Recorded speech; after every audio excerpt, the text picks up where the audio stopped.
There have been some past deliverances for the people of Israel, and there have been some past deliverances in our lives as well. But his point is this: your past can't measure that button. But wouldn't it be simple that you could just push a button and it's going to happen? But it takes work, amen? See, reset is used to describe the concept or agenda for a better world and a better life. God in heaven, it ain't word about it. Somebody ought to say amen. We've seen things thought we've never seen, as I said before. It has been a time of indiscretion and a time of uncertainty. Yes, sir. I've heard some say in the past 2 years, it means he's going to deliver us. Yes, sir. Not only is he going to deliver us, he's going to meet our every need. The Israelites were making their way back home from exile. God showed them the way. That was up to new things that God has in store for us. He wants this to be a season of renewal, refreshing, and regeneration. Gossipers, reset, shut your mouth and talk about Jesus Christ rather than talking about everything else. Lots of changes. Seem like one grief. See, when the river is flowing on the inside of you, it means that there is a cleansing going on. See, there's a quenching going on that if I'm thirsty, I can receive what the Lord has for me. But when I think about the Bible verse from Isaiah, a message to the Israelites who were exiled from the promised land, they're scattered about. Here we are, we've been complaining about, we can't get in the building. We've been out there for 2 years. Don't you know that the Israelites, they were out there for 70 years? After 40-some years, reset. It's been real good. But now, Sis Graham, it's gooder than good. It's real, real good.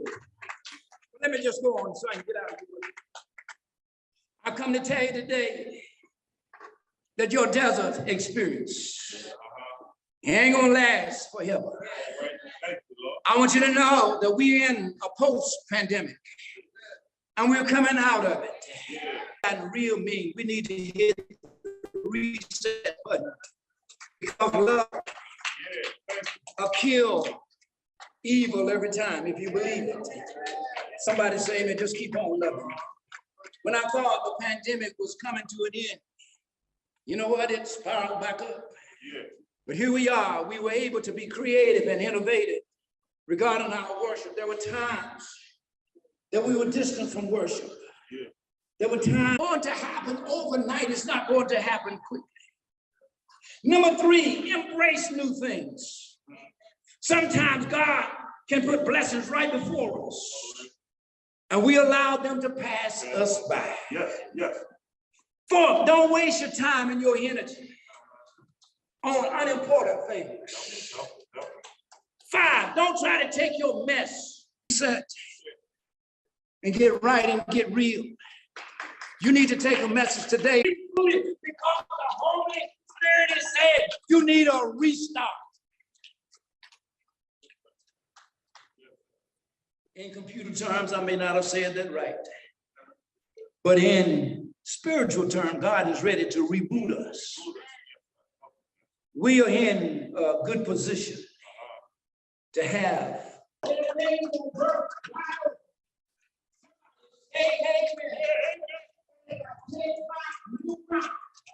And put it in a new wineskin.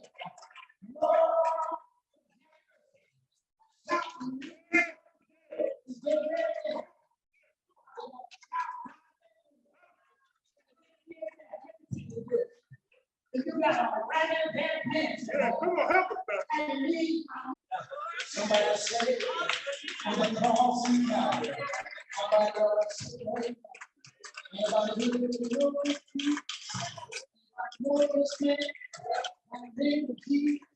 They tell me you went down to the river on Thursday. On Sunday. Does not default on this promise. They're still worshiping this awesome God. And we're going to keep on worshiping.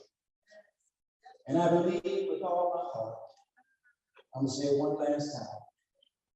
God's getting ready to be a youth pastor. God,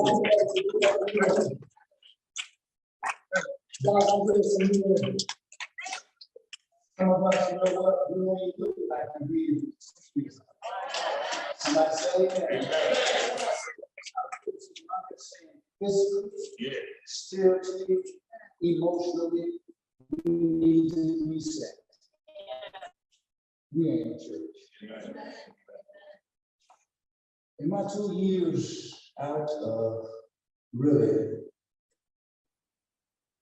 the traditional setting, I've had an opportunity to rethink and reset at church. The church has got to do more. Lives got to be changed. And I'm talking about from the top to the bottom. Pastor Rick, my wife, can tell you some stories. I ain't always been for her. But I know how to confess my sins. God has done. There's somebody here today. You need to come and just simply say, here I am. I want to reset. I want a new beginning. I want to get into God's word more. Come on, sister. I just got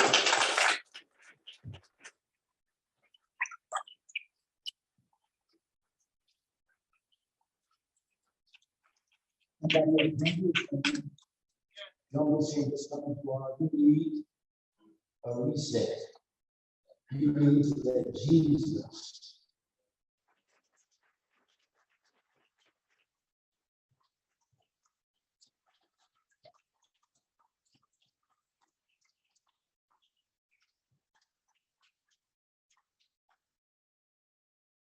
remember. We're going to just take our time, even though time is running out. We're so thankful for Frank.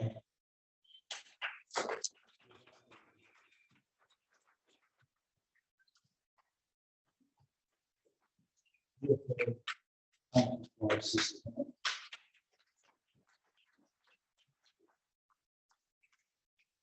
Let me tell you something. This is Frank, the sister. The veil. Amen. And yet it's still Frank, still smiling.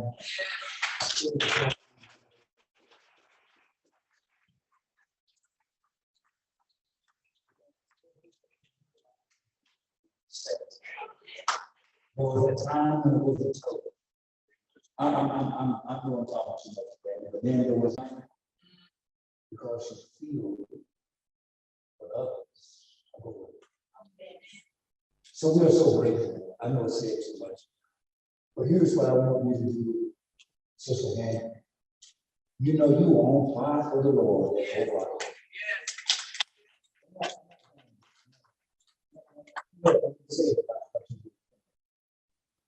But she would come to Bible study, she would just tell me, I'm Lord. I want to keep her so bad. But see, this pandemic has allowed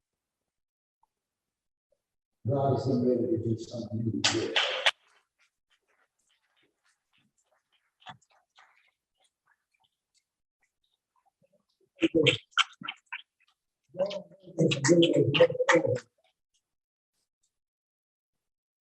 Willie is an ordained pastor.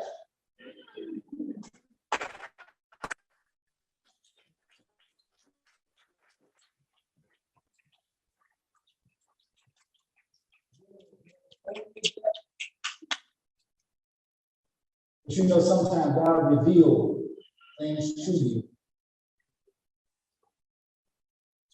And so, Willie, I thank you. We're going to pray for you.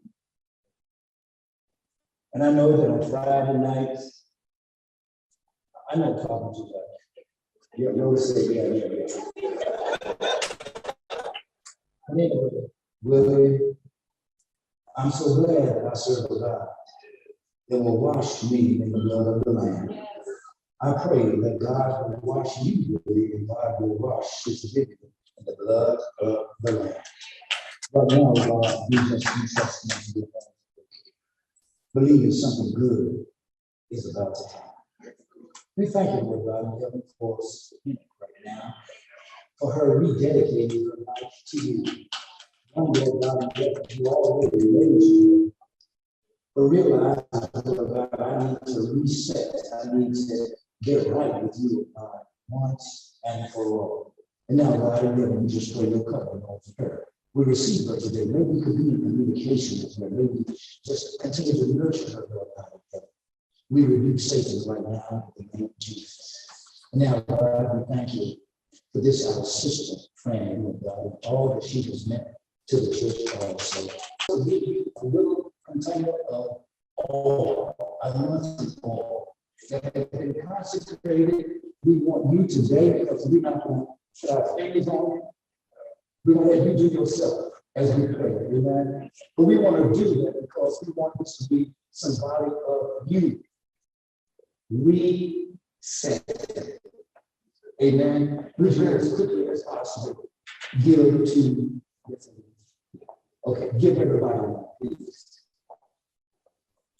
Can she get some help? Another bowl, hold some hands quickly. Could we just stand, and those who can't stand, just keep your distance, go around the wall, wherever.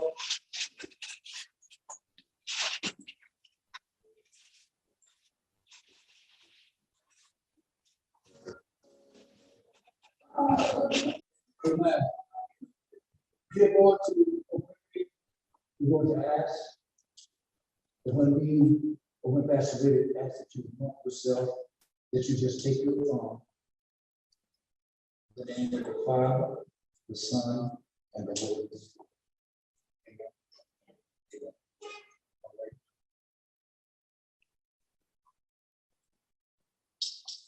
Amen. Let us, amen, look to God, prayer. But first, emptying ourselves as we approach this throne of grace, mercy, understanding, in order to approach it.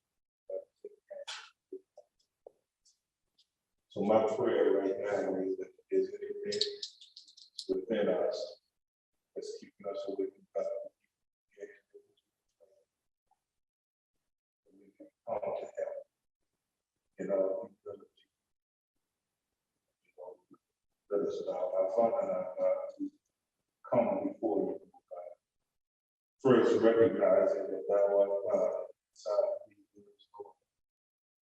So now, God, as we come with this oil, we pray, oh God, that it would be consecrated for your use, oh God, that your virtue, oh God, be present in this oil, oh God, that your power, oh God, would manifest this. If there's anything, God, that's contrary to your will or to your way, God, remove it right now in the name of Jesus. And God, when you've done all the things that we've asked, when you've allowed this oil, oh God, to be a symbol of your holiness, oh God, when you've allowed us, God, to consecrate ourselves and feel your spirit, God, running down our heads, oh God, we're just asking, oh God, that you would fill us, God, that we might be made whole. Whatever the need is, God, I'm praying in the name of Jesus, that every need will be met on today. God, I'm praying right now in the name of Jesus, that any heart's desire, oh God, will be allowed on today.